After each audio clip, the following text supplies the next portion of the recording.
अगर पाना शिखर, कर तू शुरू अपना सफर। मंजिल पर रख बाज की नजर, चूक ना तू कोई भी कसर। हो नदी गहरी या हो लहरें बेमिसाल, हौसलों को बना लेता है नाविक अपनी पतवार।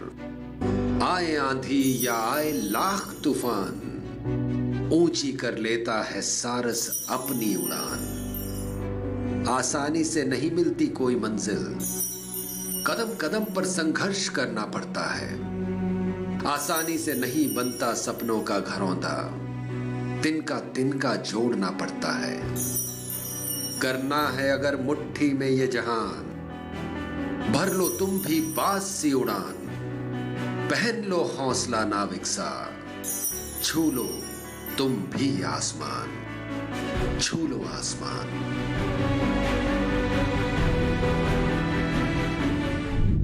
नमस्कार, मैं हूं यशोधन राणा और एक बार फिर से स्वागत है आपका हमारे इस शो छू लो आसमान में। आज के हमारे मेहमान को यहां बुलाने से पहले मैं आपसे फिर से एक सवाल पूछना चाहता हूं। क्या आपने कभी किसी नाविक को पतवार के साथ नाव चलाते हुए देखा है?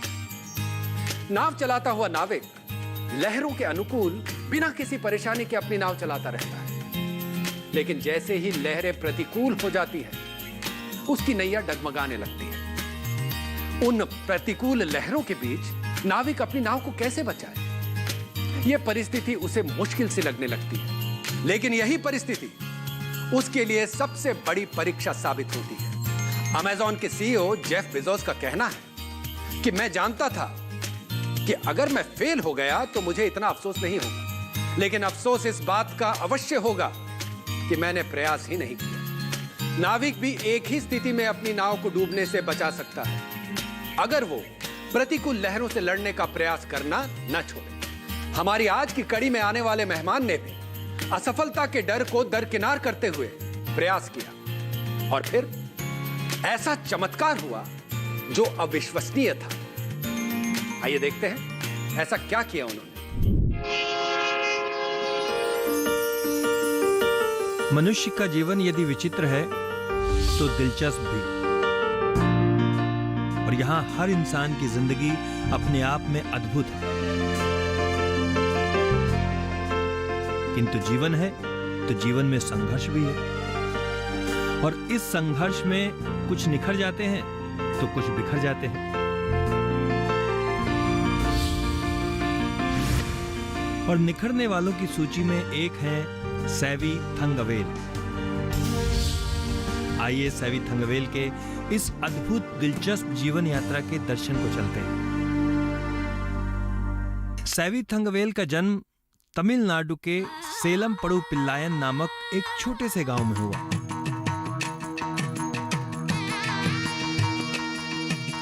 उनके माता पिता एक गरीब किसान थे और दूसरे के खेतों में मजदूरी किया करते थे।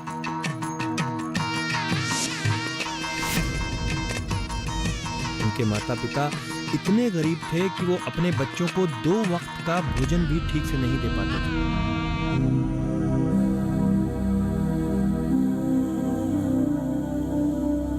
थंगवेल के माता पिता गरीब जरूर थे, किंतु सोच से प्रगतिशील लोग थे। वो हमेशा अपने बच्चों के अच्छे जीवन और सोच को लेकर चिंतित रहते थे, और इसी सोच के आधार पर उन्होंने एक कठिन निर्णय किया। अच्छा जीवन और शिक्षा को ध्यान में रखकर अपने सबसे छोटे बेटे सैवी थंगवेल को उन्होंने एक अनाथ आश्रम के हाथों सुपुर्द कर दिया।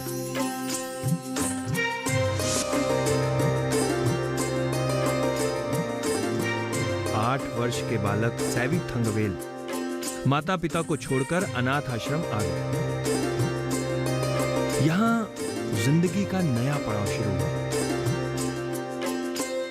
वो अनाथ आश्रम में रहकर शिक्षा ग्रहण करने लगे, और शिक्षा ग्रहण करने के साथ साथ वो नियमित रूप से 2 चीजें किया करते थे। पहली, वो साल में एक बार अपने परिवार से मिलने जरूर जाते थे।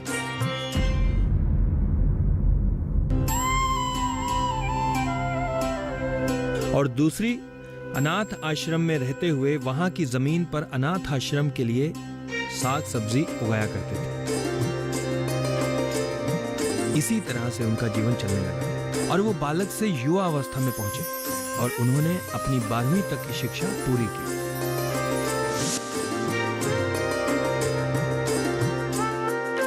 बारहवीं की शिक्षा पूरी होने पर अनाथालय के कहने पर वो पास के गांव में बच्चों को शिक्षा देने का काम करने लगे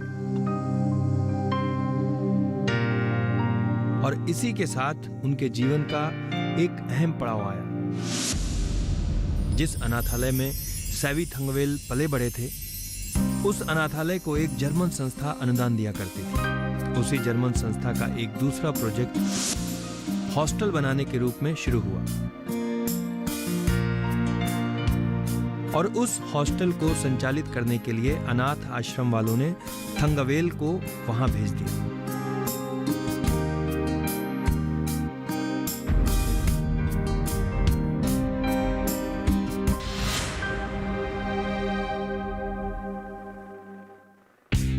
थंगवेल ने अपनी मेहनत और लगन से 6 महीने के अंदर हॉस्टल बनाने में काफी प्रगति की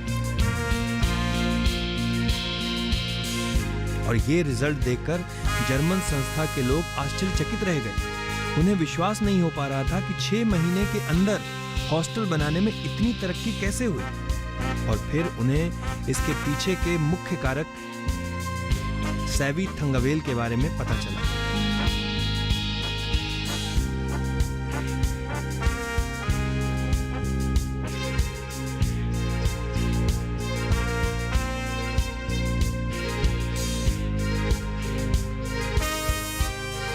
वो थंगवेल से मिलकर काफी प्रभावित हुए और उन्होंने थंगवेल को अपनी संस्था में नौकरी का प्रस्ताव दिया। उस समय उस जर्मन संस्था के हॉस्पिटल के रूप में एक नया प्रोजेक्ट महाराष्ट्र के नागपुर में शुरू हो रहा था और जर्मन संस्था उस नागपुर के हॉस्पिटल प्रोजेक्ट के लिए थंगवेल को वहां भेजना चाहती थी। सैवी थंगवेल ने यह प्रस्ताव स्वीकार किया। बेटे की नौकरी लगने पर उनके पिता अपने पुत्र से मिलने आए।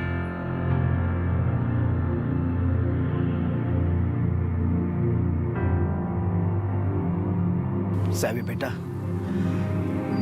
सबसे पहले आज मैं तुमसे क्षमा मांगना चाहता हूं कि हमने तुम्हें इस अनाथ आश्रम भेजा। पर बेटा, हमने जो भी किया तुम्हारी शिक्षा और अच्छे भविष्य के लिए किया था, वरना कौन माँ बाप अपने औलाद को अपने से दूर करता है। पर बेटा, आज हम सब तुमसे बहुत खुश हैं। तुम अब नौकरी करने जा रहे हो, आगे जाके पैसा भी कमाओगे। पर बेटा, मैं तुमसे कुछ कहना चाहता हूँ। जी, तुम आगे जाके जो कुछ भी पैसा कमाओगे, वो पैसा बैंक पे मत रखना, ना ही अपने पास रखना। वो सारा पैसा इस जमीन में लगा देना, क्योंकि भविष्य में जब तुम कभी लड़खड़ाओगे तो यही जमीन तुम्हें सहारा देगी।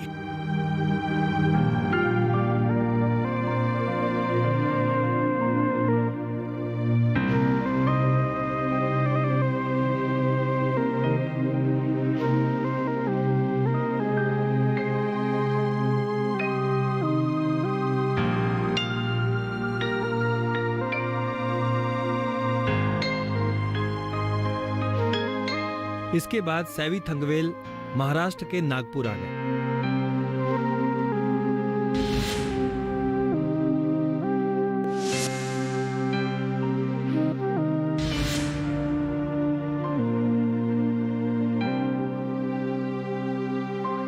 और उन्होंने हॉस्पिटल प्रोजेक्ट पे काम शुरू किया। वो उस प्रोजेक्ट के इंचार्ज थे।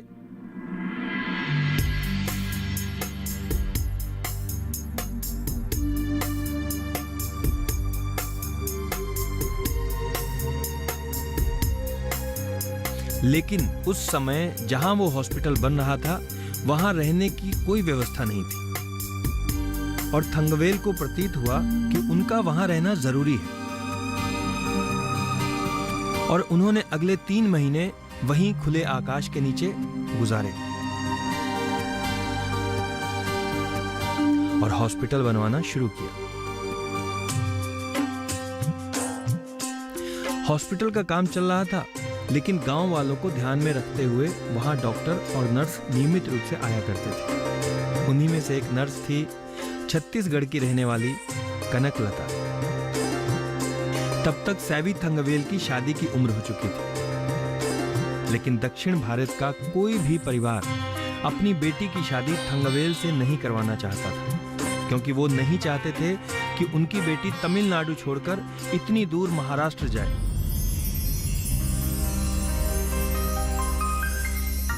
इधर साथ काम करते हुए थंगवेल और कनकलता एक दूसरे के करीब आए और दोनों ने आपस में शादी करने का निर्णय किया।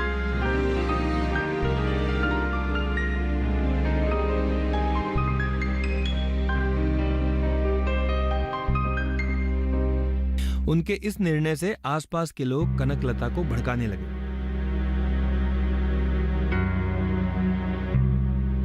कि तुम किस इंसान से शादी कर रही हो, इसका अपना घर नहीं है, यहाँ रेत में सोता है और तुम एक नर्स हो, तुम्हें इससे शादी नहीं करनी चाहिए। लेकिन कनकलता ने किसी की बात नहीं सुनी। वो थंगवेल से विवाह करने का मन बना चुकी थी और फिर सैवी थंगवेल और कनकलता ने विवाह रचा लिया। विवाह के बाद दोनों के जीवन नए सिरे से शुरू हुए।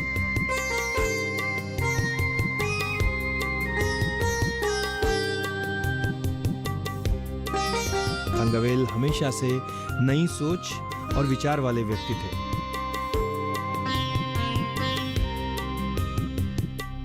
उन्होंने हॉस्पिटल मैनेजमेंट को सलाह दी कि गांव में डॉक्टर्स की जरूरत नहीं है और मूलतः उनका मानना था कि डॉक्टर्स की जरूरत जिंदगी में केवल 10% लोगों को ही पड़ती है। बाकी के 90% लोग सामान्य स्वास्थ्य का ज्ञान रखते हुए जीवन जी सकते हैं।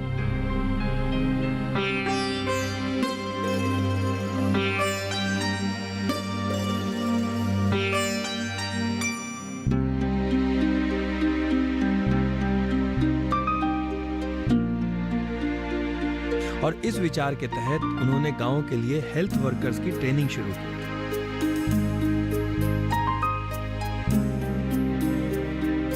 और देखते ही देखते बहुत लोगों को इसका लाभ मिलने लगा। इसी दौरान हॉस्पिटल संस्था के एक बड़े अधिकारी दौरे पर आए और उन्होंने देखा कि 12वीं पास सैवी थंगवेल स्वास्थ्य पर अद्भुत काम कर रहे हैं। वो गांव-गांव में हेल्थ वर्कर्स की फौज बना रहे हैं। उस अधिकारी को थंगवेल में असीम प्रतिभा नजर आई और उन्होंने थंगवेल को आगे की पढ़ाई करने के लिए प्रोत्साहित करने के साथ-साथ अनुदान दिया।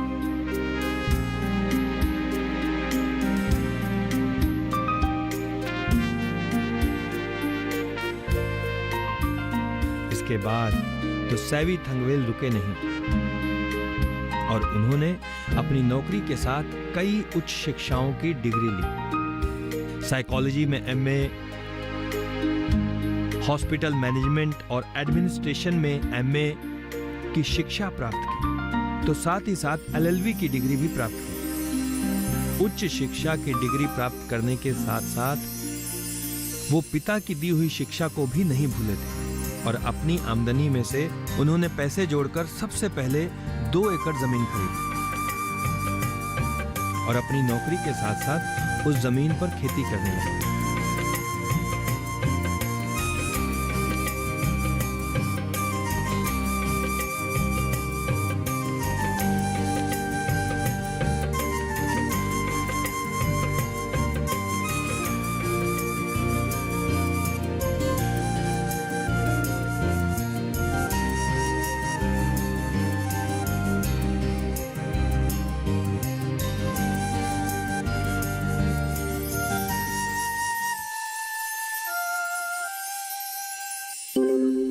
साथ ही उन्होंने अपने माता पिता को अपने पास नागपुर बुलाया।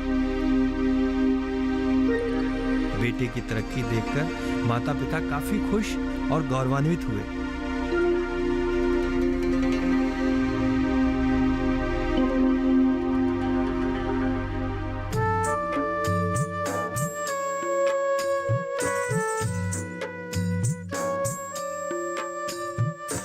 अपने अंत समय तक माता-पिता पुत्र सैवी थंगवेल के साथ ही रहे।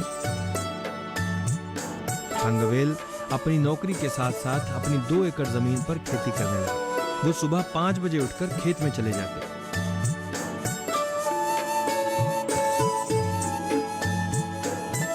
वो सुबह 5 बजे से 9 बजे तक अपने खेत में काम करते। फिर शाम को 5 बजे नौकरी से वापस आकर रात 9 बजे तक खेत में मेहनत करते और फिर फसल होने पर वो साइकिल से लेकर उसे बेचने शहर जाया करते थे। ध्यान रहे, वो ऐसा तब कर रहे थे जब उनके पास एक नियमित अच्छी आमदनी और पद वाली नौकरी थी। शायद कृषि के प्रति उनका प्रेम उनसे ये सब करवा रहा था। और फिर पिता की सीख के आधार पर जो भी आमदनी होती, थंगवेल उसका निवेश जमीन पर कर देते और इस तरह उन्होंने 2 एकड़ से अपनी जमीन 50 एकड़ तक कर ली।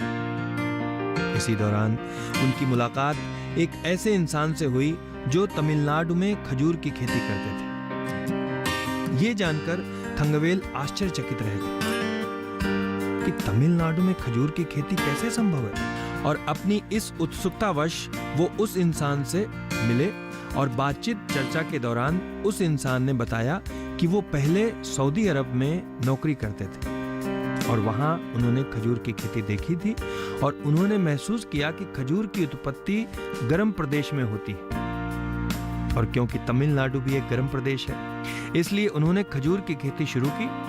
इस चर्चा से थंगवेल को आइडिया आया और उन्हें लगा कि हमारा विदर्भ इलाका भी काफी गर्म इलाका है और खजूर की खेती के लिए काफी उपयुक्त हो सकता है।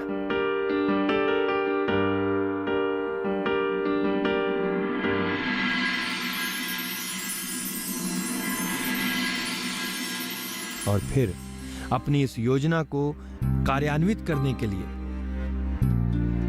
वो गुजरात के कुछ किसानों से मिले, क्योंकि उस समय गुजरात में भी खजूर की खेती की जा रही थी। गुजरात के उन किसानों से चर्चा कर थंगवेल ने खजूर की खेती करने का निश्चय किया, लेकिन ये एक जोखिम भरा कार्य था। खजूर की खेती इससे पहले महाराष्ट्र में कभी नहीं हुई थी और खजूर की खेती एक काफी महंगा सौदा था, क्योंकि एक खजूर के पौधे की कीमत उस समय 6,000 रुपए थी। लेकिन थंगवेल निर्णय कर चुके थे और उन्होंने अपनी जमा पूंजी डालकर खजूर की खेती शुरू की। उनके कदम को लोगों ने दुस्साहस और आत्महत्या जैसा कदम बताया और साथ ही लोग उनका मजाक उड़ाने लगे, लेकिन थंगवेल दृढ़ निश्चयी इंसान थे।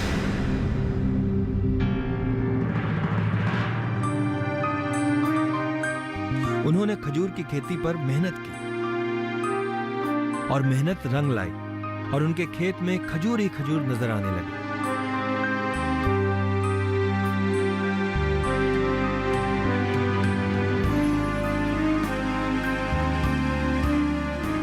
आज वो विदर्भ महाराष्ट्र के एकमात्र खजूर की खेती करने वाले किसान हैं। विदर्भ एक गर्म इलाका है और इस गर्म इलाके में पूरे गर्मी के मौसम में कोई खेती नहीं होती है, क्योंकि गर्मी से सूखे जैसे हालात हो जाते हैं। तो उसी सूखे और गर्मी के मौसम में सैवी थंगवेल के खेत खजूर की फसल से लहरा रहे होते हैं। थंगवेल खजूर के साथ साथ स्ट्रॉबेरी और दूसरी कई फसल की खेती करते हैं।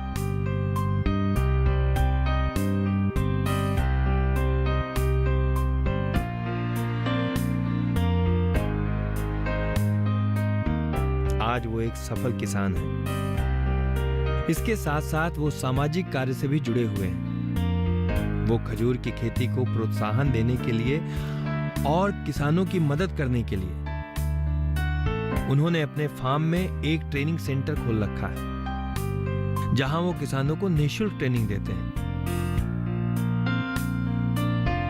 साथ ही वो इस मुहिम पर काम कर रहे हैं कि महाराष्ट्र में, विशेषकर विदर्भ में ज्यादा से ज्यादा खजूर की खेती को प्रोत्साहन मिले। जिससे कि सूखा समय में भी किसान खजूर की खेती करके इसका लाभ पा सके। और इसके लिए वो महाराष्ट्र सरकार से निवेदन कर रहे हैं कि खजूर की खेती को हॉर्टी फार्मिंग की सूची में शामिल किया जाए। खजूर की खेती करने वालों को सरकार से कोई अनुदान नहीं मिल पाता है, इसलिए उनका प्रयास है कि गुजरात और केंद्र सरकार की तरह महाराष्ट्र सरकार भी खजूर की खेती करने वालों को अनुदान दे, ताकि ज्यादा से ज्यादा किसान खजूर की खेती कर सकें।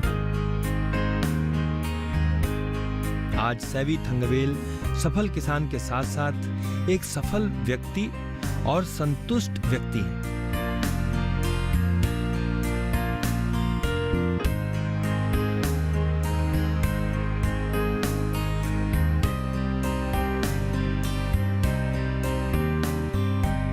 वो अपने परिवार और कृषि के साथ एक खुशहाल जीवन व्यतीत कर रहे हैं।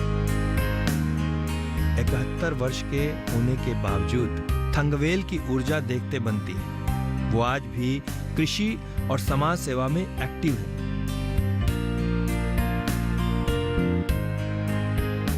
अनाथ आश्रम से शुरू होकर एक सफल किसान और उद्यमी बनने तक की उनकी इस जीवन यात्रा और कृषि में उनके प्रयोग को सैल्यूट, सलाम और नमन।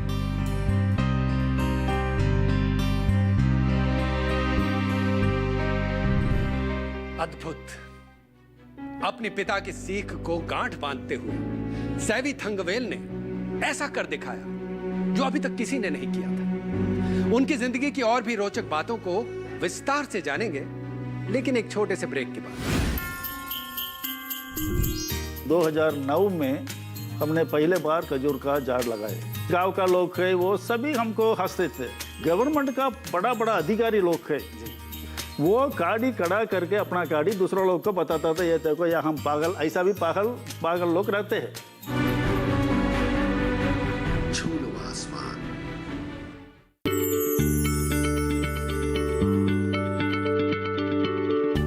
क्या आप किसी बीमारी से परेशान हैं? चाहते हैं डॉक्टर की सलाह?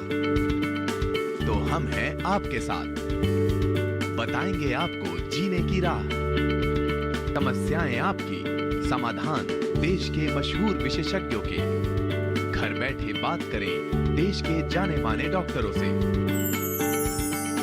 हमारे लाइव प्रोग्राम स्वस्थ किसान में हर शनिवार शाम 6 बजे से 7 बजे तक। छू लो आसमान। स्वागत है आपका छू लो आसमान में।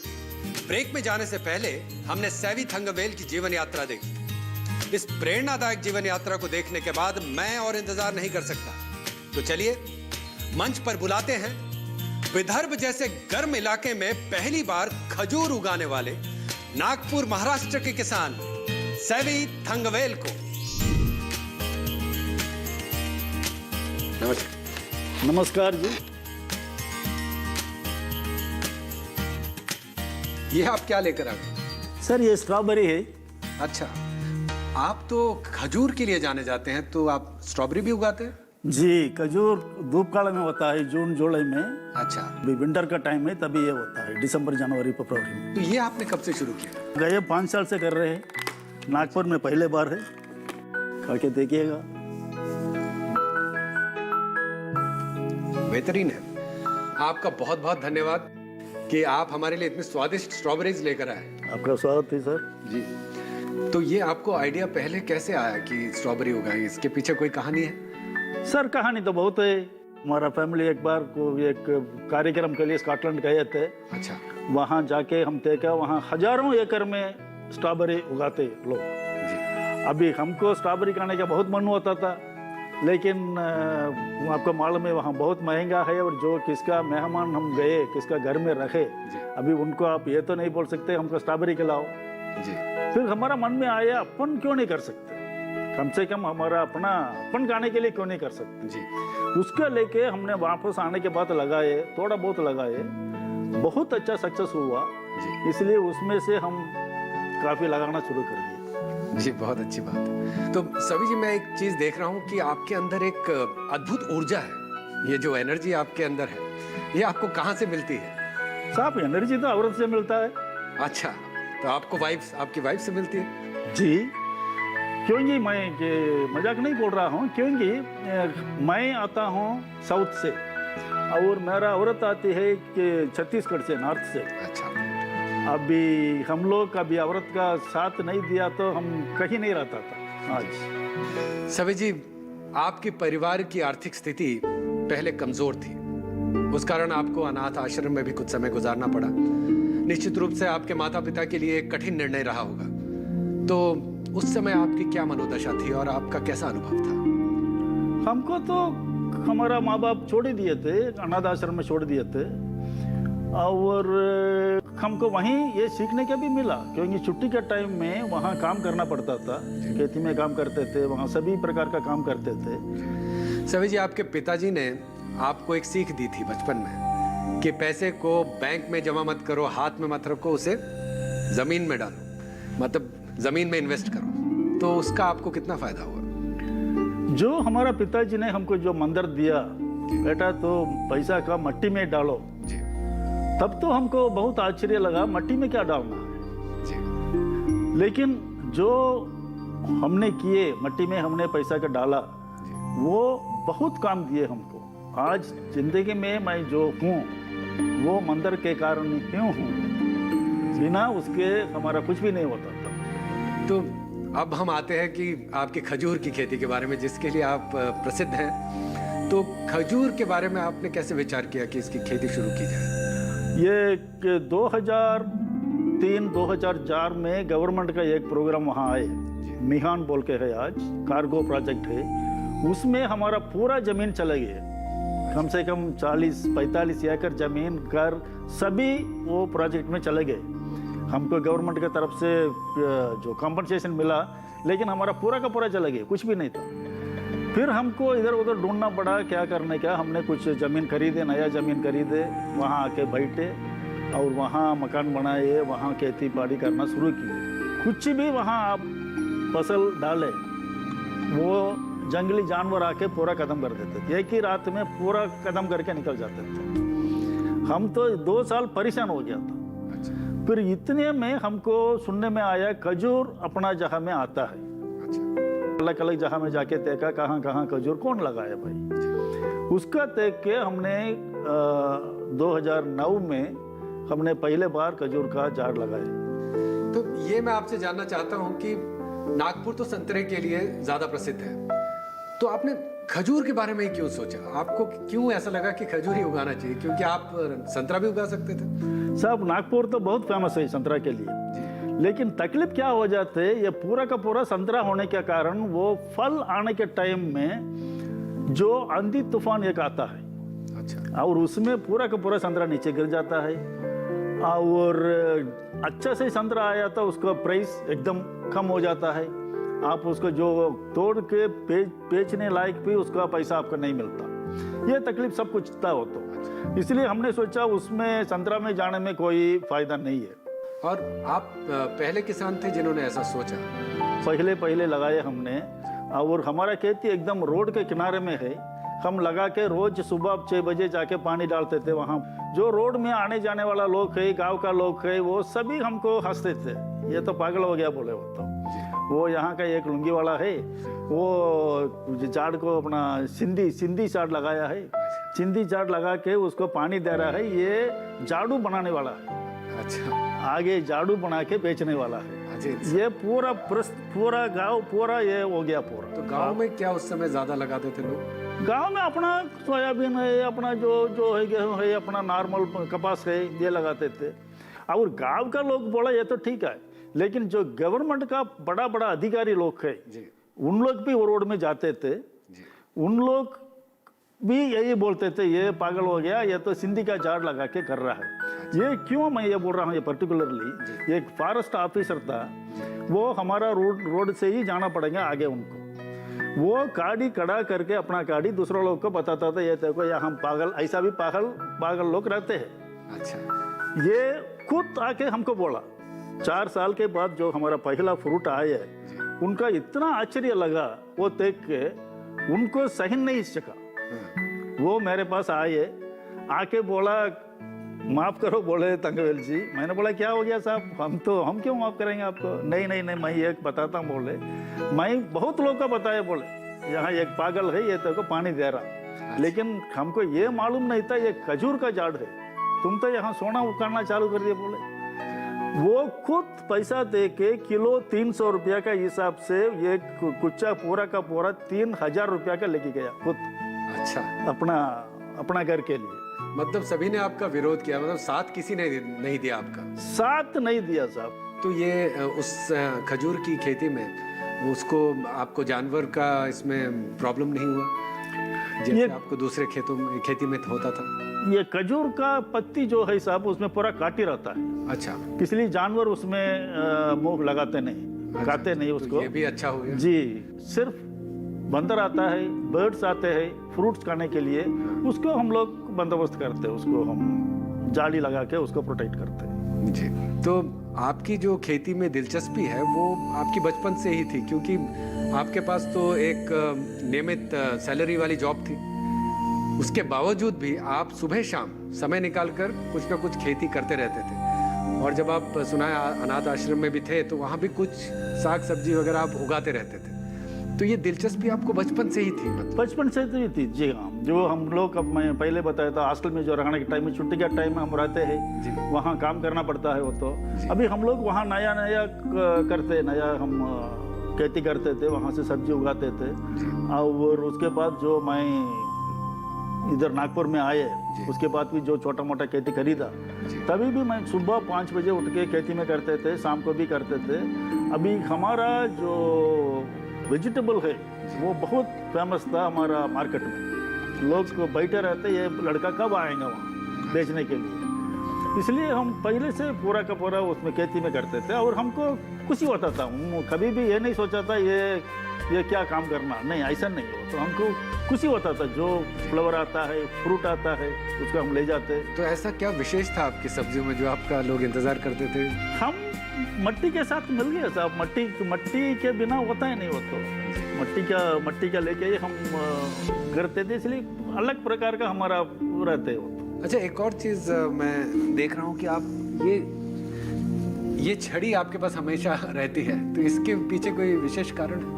साहब आप गलत सवाल पूछा था मारने के लिए, तो इसको रख देते हैं। चलिए, तब तो अच्छा है मैंने कोई गलत सवाल नहीं पूछा, नहीं तो आप लेकिन क्या आप ये सच में मेरे लिए लाए थे? नहीं साहब, मैं मजा कर रहा था। जो हमारा खेती है फॉरेस्ट के नजदीक है जी, पकड़ के है वो तो, और वहाँ घास बहुत ज्यादा, इधर उधर घास है वो तो जी। उसमें ज्यादा पोर्क्यूपाइन बहुत ज्यादा है। अच्छा, पोर्क्यूपाइन आप सभी समझते होंगे, उसको हिंदी में सही भी कहा जाता है, जिसके पीछे वो कांटे होते हैं, वो चुप के रहता है वो तो।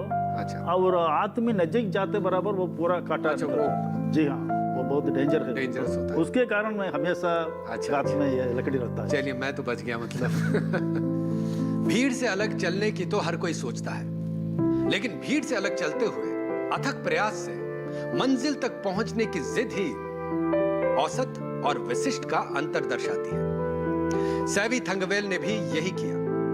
वो भीड़ में गुम होना नहीं चाहते थे, वो अपना एक नया रास्ता बनाना चाहते थे। उन्होंने प्रयास किया और उन्हें सफलता मिली। इसीलिए तो आज वो एक सफल किसान होने के साथ साथ एक सफल उद्यमी भी है। और भी बहुत सारी बातें करेंगे इनसे, लेकिन एक छोटे से ब्रेक के बाद। साहब, विदर्भ का किसान में तकलीफ यही है कि उन लोग एक ही फसल करते हैं, कपास है, सोयाबीन है, और उसको जो दाम मिलने का वो नहीं मिला, और उनको जो कर्जा में जाते हैं। आज विदर्भ का जो सुसाइड है, सबसे ज़्यादा विदर्भ में सुसाइड के लिए फेमस है विदर्भ।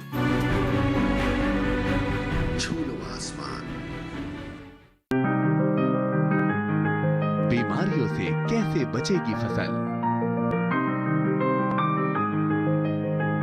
मवेशियों की मुश्किलों का क्या है हल? कहां से लाएं बीज, कितनी लगेगी खाद?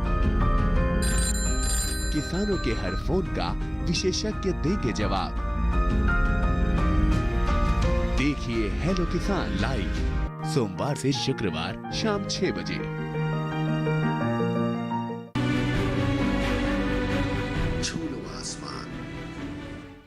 स्वागत है आपका छू लो आसमान में। हमारे साथ हैं सेवी थंगवेल।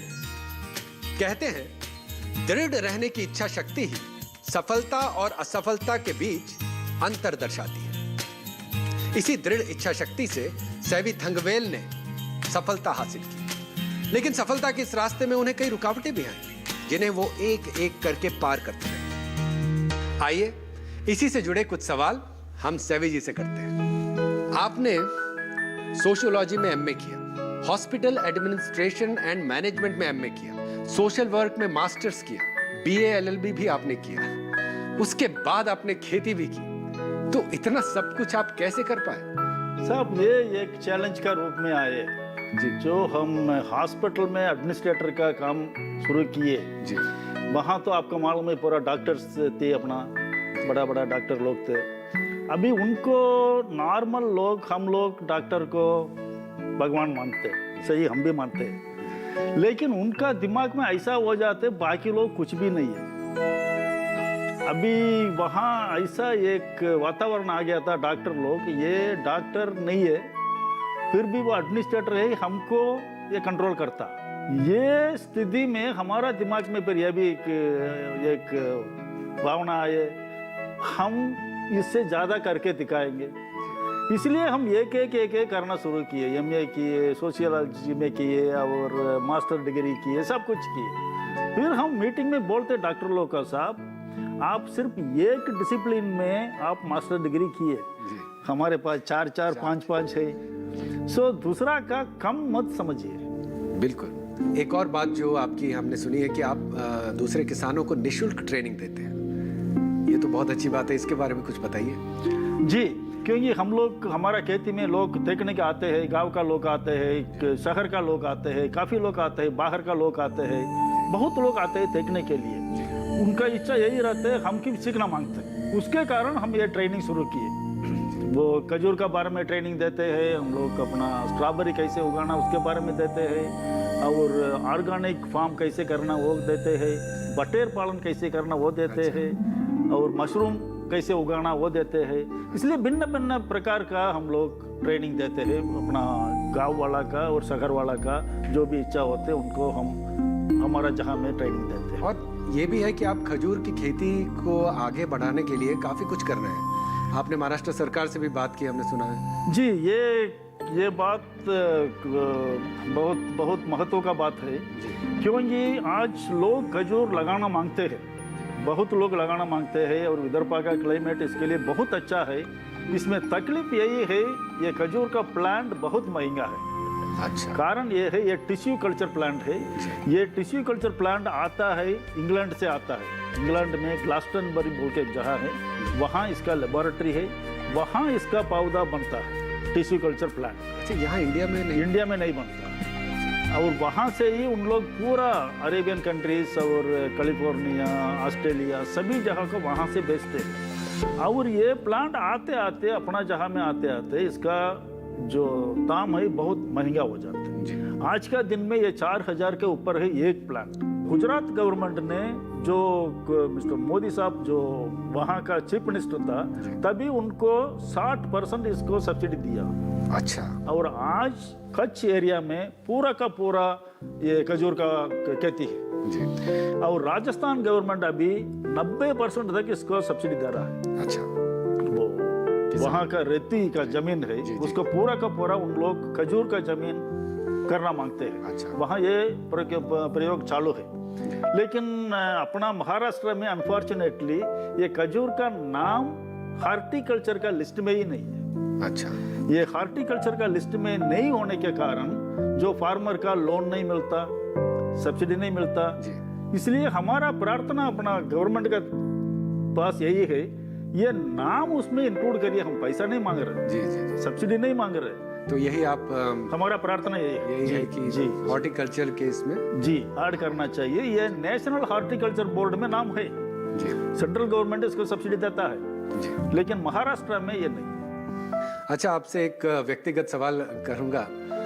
आपकी धर्मपत्नी के बारे में, आपकी जिंदगी में उनका बहुत महत्व है, जैसा कि आपने पहले भी बताया था। तो आपकी शादी में मैंने सुना काफी विरोध हुआ था, तो ये सब हमें जरा इसके बारे में बताइए, क्या हुआ था? साहब हम साउथ इंडिया से आ रहे हैं और हमको जो अपना मामा का लड़की का शादी करना जरूरी है, उनका पहला राइट है जी। और हमको शादी करने के 6 लड़के लोग थे, अच्छे लड़के लोग थे, बट लेकिन हमारा जो माँ बाप है, उनका माँ बाप है, उन लोग ने बोले हम शादी का लड़की देंगे, सब कुछ देंगे आपको, एक ही निबंधन है, वो लड़की हमारा मद्रास तमिलनाडु छोड़ के बाहर नहीं जाएगी। अच्छा। और मेरा एक ही शर्त था, वो लड़की हमको नागपुर में यहाँ आने का होना कि मैं वहाँ काम कर रहा हूँ। अच्छा। इसलिए हमको कोई शादी करने की तैयारी नहीं हुआ जी। फिर मेरा पिताजी बोले बेटा तू अपना देख लो अभी, हमको कोई कुछ नहीं कर सकता। वो स्थिति में जो मैं काम कर रहा था दवाखाना में, वहाँ का जो हमारा पत्नी है अभी, वो पब्लिक हेल्थ डिपार्टमेंट में वो काम कर रही थी, हमारे साथ वो पब्लिक हेल्थ डिपार्टमेंट देख रही थी, मैं सोशल साइड देख रहा था, इसलिए हम लोग दोनों एक ही जगह में काम कर रहे थे। अच्छा। फिर हम लोग वहाँ तैयार होके हम लोग शादी की। सभी जी, विदर्भ के किसानों की जो स्थिति है उसके बारे में आप कुछ कहना चाहेंगे? साहब विदर्भ का किसान में तकलीफ यही है कि उन लोग एक ही फसल करते हैं, कपास है, सोयाबीन है, और उसको जो दाम मिलने का वो नहीं मिला और उनको जो कर्जा में जाते हैं। आज विदर्भ का जो सुसाइड है, सबसे ज़्यादा विदर्भ में सुसाइड के लिए फेमस है विदर्भ जी। तो मतलब उन्हें अलग अलग प्रकार के जो है फसल उगानी चाहिए आपका? जी हाँ, वो पैटर्न को बदलने का होना, जो मौसम के अनुसार थोड़ा बदलाव किया तो हो सकता है। ये देखा है कि किसानों को जो सबसे प्रमुख समस्या है वो है फसल को बेचने की, कि वो उसे कहाँ बेचे। और लेकिन हमने ये सुना है कि आपको वो समस्या नहीं है, लोग आपके पास आते हैं आपकी फसल खरीदने। हम लोग ये करते, आप आइए, फेंकिए, आपका सामने हम तोड़ के देंगे। सब लोग वहाँ आते, सैटरडे संडे तो आपको पूरा का पूरा मेला सरीका देखेंगे लोग। अच्छा। हमारे इसमें तो आपकी इस सफल जीवन यात्रा में आप किन किन लोगों का योगदान महत्वपूर्ण मानते हैं? माँ बाप तो है ही, उसके बाद हम तो अनाथ आश्रम में डाल दिए। वहाँ एक जर्मन फादर था, वो फादर रोवर बोल के था एक, वो जर्मन था वो हमको बड़ा आगे बढ़ाए। उसके बाद जो नागपुर का लेके आने में भी एक जर्मन का हाथ था। अच्छा। उनका नाम डोरमन बोल के था एक। अच्छा। वो हमको लेके आए, हमको काफ़ी मदद किए आगे बढ़ने के लिए। ये हमारा घर का परिवार का साथ होने से ये होता है। तो आपके जो बच्चे हैं वो भी आप ही के साथ काम करते हैं? हमारा साथ में ही करते हैं। हमारा लड़का पूरा ये देखता है, अपना डेट प्लांटेशन का सभी देखते हैं, और हमारा बेटी है वो भी इसमें अपना एग्रो टूरिज्म में उसका डेवलपमेंट का पूरा काम वो करती है वो तो। अच्छा। और हमारा पत्नी पूरा फाइनेंस का देखती है। अच्छा। और हम तो लेबर का काम करते हैं भाई साहब। बहुत अच्छी बात है। 2 एकड़ खेत से सेवी थंगवेल ने अपनी शुरुआत की और आज इनके पास 50 एकड़ खेत हैं, जिनमें ये खजूर, स्ट्रॉबेरी और अन्य प्रकार की साग सब्जियां उगाते हैं। इस उपलब्धि का एकमात्र श्रेय जाता है इनकी मेहनत, लगन और दृढ़ इच्छा शक्ति को। लेते हैं एक छोटा सा ब्रेक। ब्रेक के बाद सेवी थंगवेल से और भी बातें करेंगे, बने रहिए। सीधे शब्दों में पूछे तो मेरे फादर रजनीकांत, तमिल मूवी के रजनीकांत। लोग कहते हैं ना उनका हाथ हरा है, ग्रीन हैंड बोलते हैं, वो है। 35 साल हो गए, मैं समझ नहीं पा रहा हूँ, क्योंकि वो कुछ ना कुछ एक नया कर जाते हैं। उनका पेशेंस और पॉजिटिविटी अगर 50% भी मेरे में आ गया तो शायद मैं आसमान छू सकती हूँ बिना रॉकेट के। छू लो आसमान।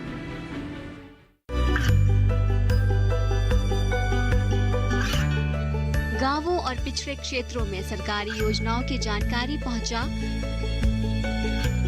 देश में कौशल और क्षमता विकास कर ग्रामीणों को सामाजिक बदलाव और विकास से जोड़ने की दूरदर्शन किसान की पहल चौपाल चर्चा देखें सोमवार से शुक्रवार सुबह 9 बजे।